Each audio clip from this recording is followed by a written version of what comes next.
no se queme. El fragmento lírico Kublai Khan fue soñado por un poeta amigo de este programa, Samuel Taylor Coleridge.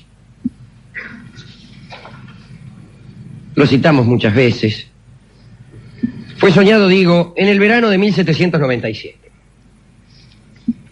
Coleridge se había retirado a una granja de Exmoor y, bueno, en virtud de una indisposición que tuvo, tomó un hipnótico. Y se durmió después de leer un pasaje de Punchas que refiere la edificación de un palacio por Kublai Khan. ¿Quién era Kublai Khan? Vale la pena recordarlo, también ha sido citado muchas veces en este programa. Kublai Khan era el emperador de la China, pero era mogol. Era el emperador de la China cuando Marco Polo viajó a la China. Creyó que estaba en presencia de chinos y estaba en presencia de mogoles. Creyó que estaba ante un imperio floreciente y estaba ante un imperio decadente. Lo que pasa es que aún sus ruinas eran maravillosas. Ese emperador fue el que edificó el palacio sobre el cual estaba leyendo Samuel Taylor Coleridge después de tomar el hipnótico. Se duermen. Pero el texto que había leído, que simplemente decía que Kublai Khan había edificado un palacio, germinó en su sueño, floreció, se multiplicó, se complicó. Y al cabo de unas horas, nuestro amigo Coleridge se despertó con la certidumbre de haber compuesto o de haber recibido un poema, un gran poema. Un poema de unos 300 versos. Y los recordaba con singular claridad. Los recordaba totalmente. Y empezó a transcribirlo. Cuando iba por los 50 y tantos versos, cayó un tipo. Vinieron visitas, tocaron el timbre, golpearon la puerta de la humilde casa. Bueno, una visita lo interrumpió y le fue imposible después recordar el resto. Esta creo que debe haber sido la visita más inoportuna de la historia de la literatura. Se lamentó muchas veces después, Coleridge, de no haber podido recordar el resto. Decía que se le había escapado aquello, como sucede con las imágenes que se reflejan en un arroyo cuando alguien tira una piedra. Solo dice que las aguas no se aquietaron jamás. Otro gran poeta, Swinburne, dictaminó que lo rescatado era el más alto ejemplo de la música del inglés, del idioma inglés, y que el hombre capaz de analizar ese poema podría destejer un arcoíris. Quedan entonces los 50 versos de Coleridge. ¿Qué soñó Coleridge? Queda establecido que Coleridge recibió en sueños un gran poema, uno de los grandes poemas del idioma inglés y quizá de cualquier lengua. El caso no es único, desde luego. Ahí Havelock Ellis tiene un estudio psicológico que se llama El mundo de los sueños, ¿no? Y compara este caso de Coleridge con el de un músico, Giuseppe Tartini, que soñó que el diablo era su esclavo y que tocaba un solo de violín. Y al despertar, el recuerdo imperfecto, hay que decirlo, de aquel solo, le dictó lo que luego llamó el trino del diablo. Y me acuerdo ahora de Stevenson, que dice que recibió varias obras en sueños. Hay un ensayo de él en donde confiesa que Eulalia le fue revelado en sueños, de un modo no completo, sino que las ideas centrales le fueron reveladas en sueños. Y otra cosa que le fue revelada en sueños fue Jekyll and Hyde, y así es como se llama eso que otros creen que se llama El extraño caso del hombre y la bestia. Alguna vez hablaremos, si es que no hablamos ya, del destino peculiar que ha tenido esta obra, esta novela, en el cinematógrafo. A mi juicio, y no estoy solo, Borges tiene un ensayo que yo leí hace mucho, donde para mientes en un hecho decisivo. En la novela, que Jekyll y Hyde son dos personas distintas, constituye una sorpresa. Y aparece por la mitad de la novela esa sorpresa. Que son la misma persona, digamos. Que son la misma. Que son la misma persona, ¿qué dije yo? Que son dos personas distintas, sí. Bueno, esto sería una sorpresa incluso posterior a la novela. Sería bárbaro esto. Sería una sorpresa que ocurriría después de la novela, o sea, ahora. No, que Jekyll y Hyde son la misma persona es una sorpresa y recién se descubre allá por el capítulo 7 u 8. Mientras que en el cine esto se sabe enseguida. Y dice con mucha gracia Borges que lo ideal hubiera sido que dos actores diferentes protagonizaran los papeles de Jekyll y Hyde. Él se refiere a la película de Spencer Tracy, a la de 1942. Es curioso saber cuál es el otro actor que Borges postula, que es George Raft. El villano por excelencia, sí, ¿no? Seguramente para el papel de Hyde. Naturalmente. Y dice que lo ideal hubiera sido que no se supiera que eran la misma persona. Y para que no se supiera era indispensable que Jekyll fuera un actor y Hyde otro. Pero que algunas frases comunes, algunas señales fueran dando al espectador la pista de que finalmente eran la misma persona. Pero en la película que Borges glosa, sucede, dice Borges, que Spencer Tracy toma un brebaje y se convierte en Spencer Tracy. Con otro peinado. Con otro peinado, y unos pelos ahí. Bueno, pero dejemos a Stevenson. El caso es que Stevenson también recibió señales que le permitieron escribir Jekyll and Hyde en sueños. Un caso más asombroso. Beda el Venerable atribuye a Caedmon, el primero de los poetas sagrados de Inglaterra, la siguiente historia. Parece que Caedmon era un rudo pastor que estaba en una fiesta y se escapó de la fiesta porque sospechaba que le iban a pasar el arpa y le iban a pedir que cantase. Y como él no tenía la menor idea de lo que el canto fuese, se escapó de la fiesta por pudor y se fue a dormir a los establos. Y allí entre los caballos se apolilló y apareció alguien en el sueño y le ordenó que cantara. Pues no sé hacerlo, contestó él en sueños. Dice, canta el principio de las cosas creadas, le ordenó la voz. Entonces Caedmon dijo versos que nunca había oído, y al despertar no los olvidó, y pudo repetirlo ante los monjes del monasterio de Hyde, y los monjes lo escucharon con atención. Caedmon jamás aprendió a leer, pero los monjes lo utilizaban del siguiente modo: le contaban fragmentos de la historia sagrada y luego Caedmon hacía versos como un animal rumiante, recibía historias sagradas y devolvía versos. Dice Beda el Venerable que quizá es el mejor de los poetas sagrados porque no aprendió de los hombres sino de Dios. A primera vista, el sueño de Coleridge es menos asombroso que la historia de Caedmon, pero hay un hecho posterior que magnifica este episodio de Coleridge.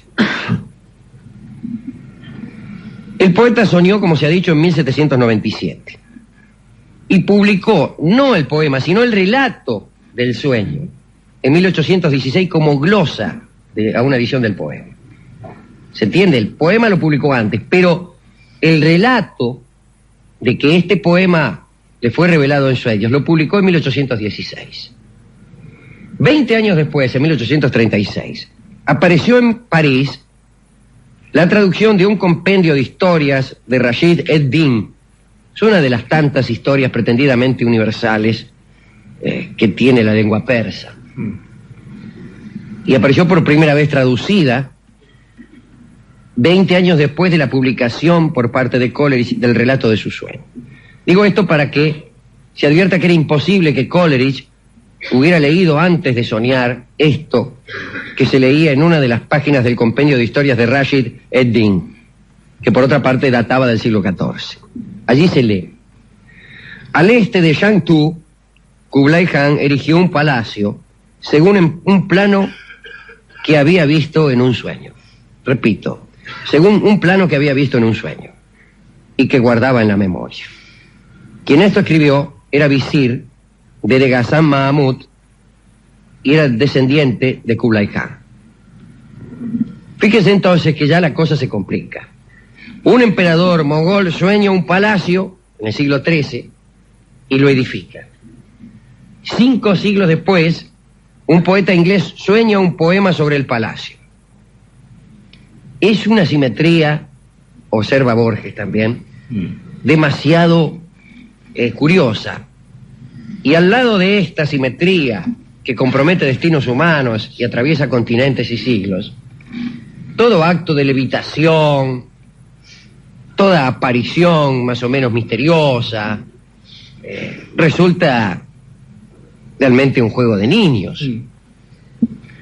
Ahora bien, ¿qué explicación preferiremos para esto que le sucedió a Coleridge? La primera, el azar. Los refutadores de leyendas fácilmente se decidirán por el azar. Dice, bueno, son cosas que suceden. La segunda es que el poeta de algún modo supo que el emperador había soñado el palacio y dijo haber soñado el poema, tal vez para disimular cierta incoherencia que el poema tiene, cierto aire rapsódico que tienen los versos. Y es un poema arduo y que parecería, supongo yo, bastante más arduo en el momento de su publicación. Tercera explicación, el alma del emperador, al ver su palacio destruido, porque ese palacio se destruyó, penetró en el alma de Coleridge para que éste reconstruyera el palacio, esta vez con palabras que, como todos sabemos, son mucho más duraderas que el mármol y la piedra. El primer sueño agregó a la realidad un palacio que antes no había. Soñó Kublai Khan y de ese sueño surgió un palacio. El segundo, 5 siglos después, un poema. La similitud de los sueños deja entrever, digamos, un plan de alguien. El período enorme revela un ejecutor sobrehumano. Pero, como quiera que sea, es evidente que cualquiera sea el plan ha fracasado, o está fracasando. En 1691, el padre Gervilón, que era un jesuita, comprobó que el palacio de Kublai Khan estaba destruido, que no quedaban de él sino ruinas. Y si bien se mira, del poema de 300 versos que soñó Coleridge, también quedan solo ruinas. Sostiene Borges que es probable que la serie de sueños no haya terminado aún y que quizá dentro de algún tiempo otro sueñe, digamos, una música o una estatua. Yo debo agregar otra cosa, que es la flor de Coleridge. Una de las ocurrencias más célebres de Samuel Taylor Coleridge es aquella frase que dice algo así como: si alguien soñara que va al paraíso y a la vuelta tuviera en sus manos, si alguien soñara que va al paraíso y que arranca una flor, y una rosa, bueno, y despertara con esa flor en la mano, entonces ¿qué? Pero eso es lo que le pasó a él. Eso es lo que le pasó a él. Soñó con un palacio y volvió con una flor en la mano, con un poema de 300 versos que creo que es más que una flor. De todos modos, soñar poemas, soñar obras artísticas es peligroso. Y es sospechoso. Diría, antes de señalar los peligros, ¿por qué digo que es sospechoso? Generalmente, bueno, como ocurre con el propio Coleridge, tiende a desconfiarse de aquel que dice haber soñado. Porque hay una especie de superstición que hace que uno tienda a admirar más las obras que se nos dicen hijas de una cierta inspiración misteriosa, que no aquellas que se nos dicen hijas de un esfuerzo pertinaz. Todos ustedes saben que hay más de un caso de médiums o de personas que dicen comunicarse con los muertos, que reciben instrucciones, digamos, de Federico Chopin, de Johann Sebastian Bach y de Mozart, para realizar algunas composiciones. Creo que hay una señora norteamericana, que no sé si vive aún, que compone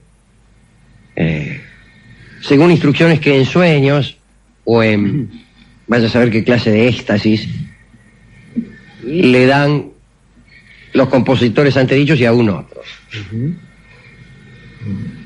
Bueno, esas composiciones no se parecen mucho a las de Mozart, a las de Beethoven, a las de Chopin, sino se parecen mucho a las de la señora esta, ¿no?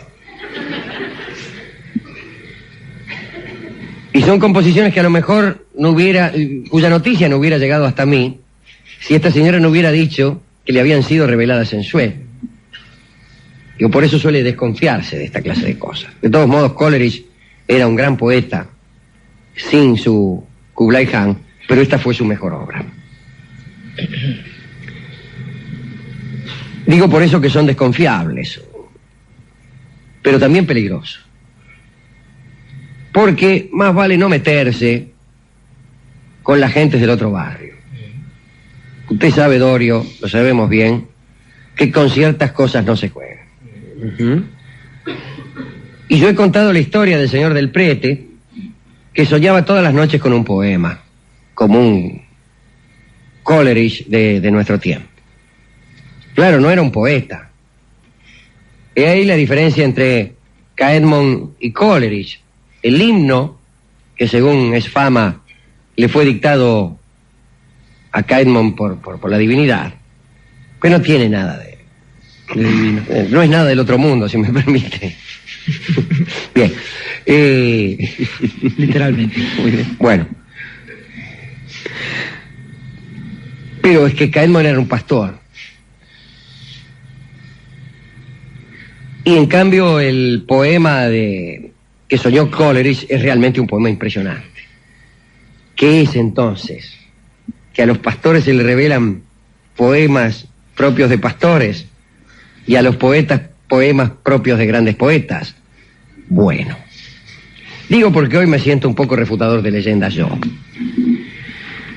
Pero iba a señalar los peligros. El señor del Prete soñaba todas las noches con un poema, pero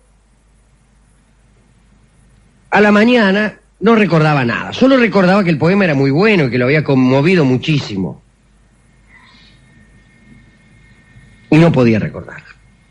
Se hizo entonces el propósito de despertar alguna noche inmediatamente después de soñado el poema, y no seguir durmiendo como un cerdo hasta las 11 de la mañana. Le costó bastante. Pero una noche, no bien hubo soñado el poema, despertóse. Y como ya tenía preparado en la mesa de luz un cuaderno con un lápiz, anotó el poema y lo leyó a la mañana siguiente. Y no volvió a hablar nunca más. Perdió la razón y perdió el habla hasta el día de su muerte, que tuvo lugar, creo que al mes o a los 20 días. Esto es lo que le sucede a la gente que insisten en leer por encima del hombro el libro por encima de ciertos hombros diabólicos o angélicos, ciertos libros cuya lectura no está reservada a cualquier desgraciado. Pero esta podría ser una patraña de literato en pantuflas. Pues yo tenía un amigo al que le pasó algo parecido, pero el final de la historia fue mucho peor que la de Coleridge, la de Caedmon y la de Del Prete.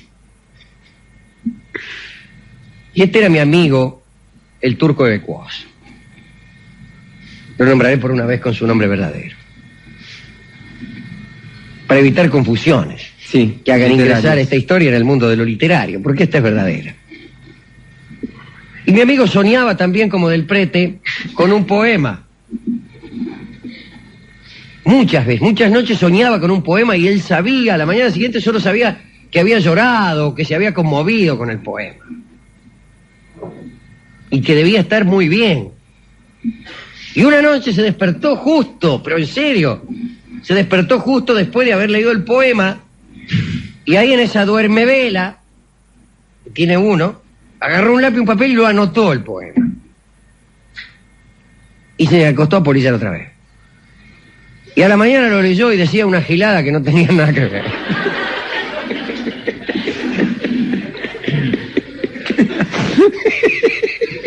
Me encanta el final de esta historia. Así suelen terminar las historias Claro. verdaderas. Él soñaba que leía un gran poema, pero no soñaba un gran poema, soñaba con la sensación de haberlo leído.